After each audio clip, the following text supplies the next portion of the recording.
Dobar dan, deco. Danas ćemo nastaviti da govorimo o medijima masovne komunikacije.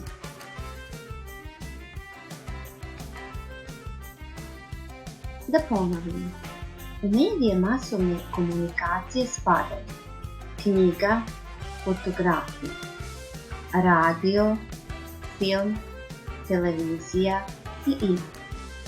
Danas ćemo raditi drugi deo. Film. Film je nastao 1895. godine i u početku je bio kratak, crno-beli i neki. Najpoznatiji glumac iz tog perioda je Charlie Chaplin.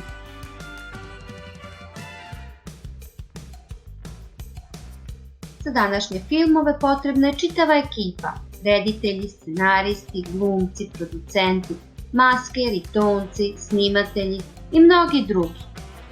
Najveći filmski grad svih vremena je Hollywood u Sjedinjenim Američkim Državama.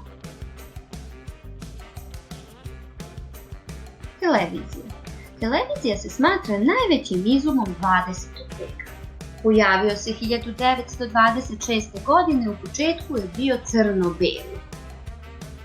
Prvi televizor u boji napravljen je 1954. godine.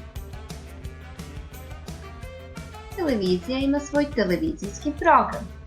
Emisije mogu biti unapred planirane, režirane i snimane, a ima i onih emisija koje idu uživo u program, znači snimaju se i emituju na licu mesta.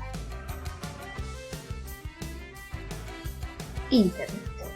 Internet je počeo da se širi 1992. godine. Internet nam omogućava pristup velikom broju informacija, knjigama, filmovima, komunikaciji na daljinu, društvenim mrežama. Pomoću interneta možemo slati pisma, to je elektronska pošta. Pomoću interneta možemo da kupujemo i plaćamo račune. Zahvaljujući internetu, mi danas izvodimo i nastavu na daljinu. Domaći zadatak. Zapiši u svoju svesku naziv svoje omiljene knjige, filma, radio ili televizijske emisije. Zatim svojim telefonom napravi neku lepu fotografiju i pošalje pomoću interneta u našu učionicu. Doviđenja!